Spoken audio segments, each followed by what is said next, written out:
And David, you just spoke with an Israeli leader. Is Israel on board with the U.S. seeking this diplomatic off-ramp?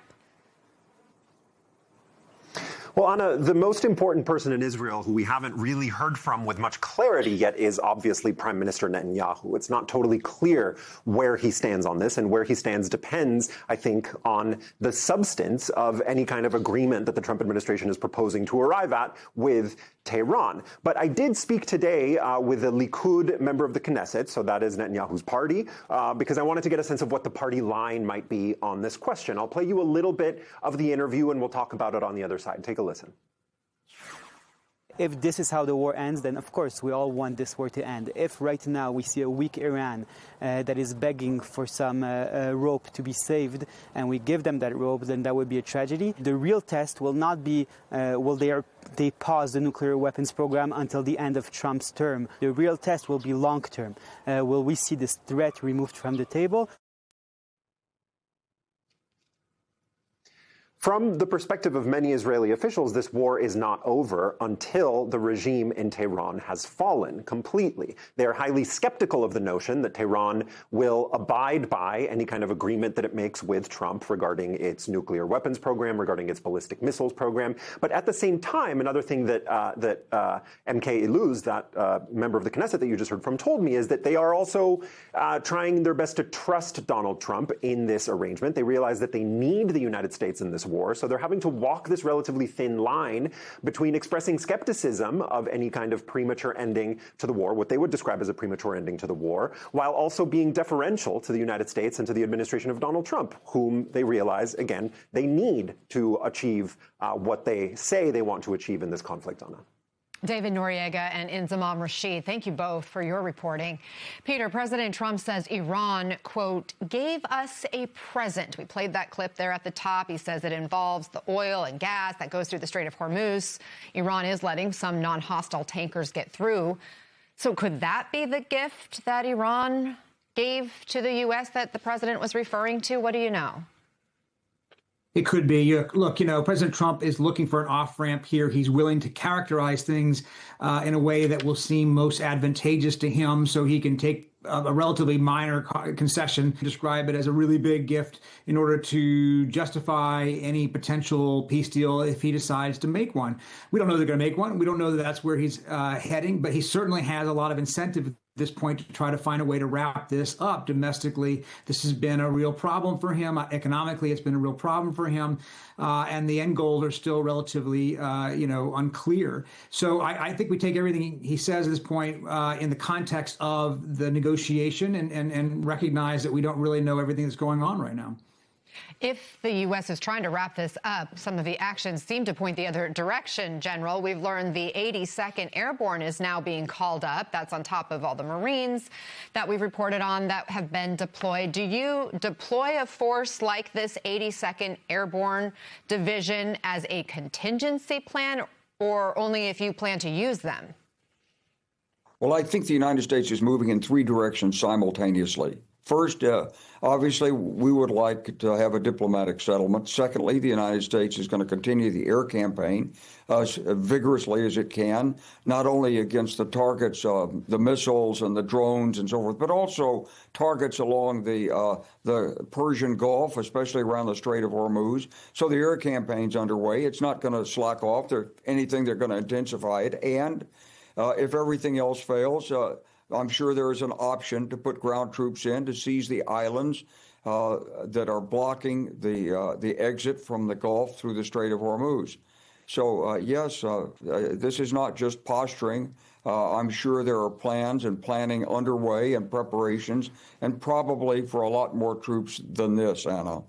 And beyond the strait, beyond the islands like Khark Island that we've discussed related to the oil, General, historically, Iran's terrain has helped protect it, dating back all the way back to Mark Antony and Cleopatra. When we're talking about the mainland, experts believe Iran's nuclear material is hidden deep underground inside its mountain ranges.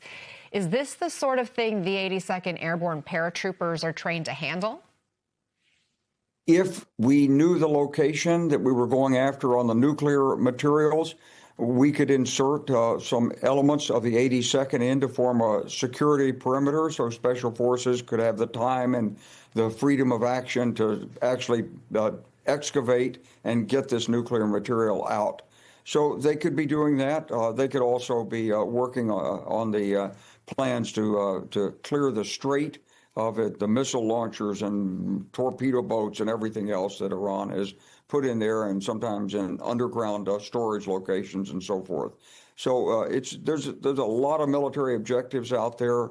I think this brigade of the 82nd is the start of something that is a fallback. The United States doesn't want to use it, but the Iranians have to understand that the hammer is there if necessary. Peter, Pakistan appears to be emerging with this key role in possible talks. The U.S. relied on Pakistan during the war on terror, but then again, bin Laden was able to live there undetected. What's the level of trust now between the U.S. and Pakistan, especially since the U.S. has no trust in Iran? Yeah, it's curious because, of course, in fact, President Trump in his first term made a real point of saying that we can't trust Pakistan, made a point of trying to cut off aid to Pakistan, made a point of saying they're not our ally when it comes to the war on terror, which a lot of people might agree with. They have obviously played both sides of that war for a long time, and there's been a constant, uncertainty on the part of multiple administrations about how exactly to treat Pakistan, given its sort of, very, very murky position in that region. But now it looks like that Pakistan is emerging as an interlocutor, one that both sides at least can trust may be a strong word, but at least rely on for intermediaries.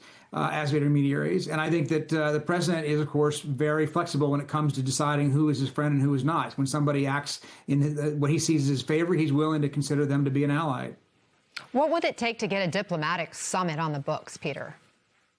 Well, that's a really good question, right? Pakistan's offering to host talks there on its territory. There's some discussion as to whether or not, we'll see some visit by Pakistani officials here. But, it really depends. I mean, the president has been willing to have talks. He says he's already having talks that the Iranians deny. Steve Witkoff, his friend and negotiator, along with Jared Kushner's son-in-law, have been major, figures in trying in the past to broker a deal. It wouldn't be surprising to see them involved in something with Pakistan going forward. General, the Pentagon has roughly 50,000 troops stationed across the Mideast, add in the 5,000 Marines on their way, plus the 82nd Airborne, and you're still talking about numbers less than 20% of the initial force used in the 2003 Iraq invasion. Fundamentally, how different could a ground campaign be this time if President Trump gives the go-ahead? Well, this would be a very different campaign. I think there's a lot of discussion of Karg Island, but I don't see that actually figuring in a real campaign because it doesn't lead to the opening of the strait. It's just a bargaining tool, and we already have it under control from the air. So anytime we wanted to take it out, we could take it out and shut off the Iranians, or we can block their ships coming out of the Gulf of Oman. But if you're looking at how ground troops would be used, there's a number of islands that are there controlling the strait. One of them is quite large. It's 85 miles long. It's shaped like a shark if you put that map up. And that island is heavily fortified. It's got to be taken care of. It's called Keshem. And behind that is a city of 500,000 people called Bandar Abbas. And overlooking all that are some 7,000-foot mountain ranges. And so you've got the mountains, you've got a city of 500,000 or more people, you've got the Keshem Island, which is heavily fortified, and several other smaller islands that are fortified as well. So you have to go after the islands, you have to maintain, obviously, air superiority. You're going to have to dig out tunnels and bunkers and other things in these islands. It wouldn't be an easy fight if it comes to that. It would be tough.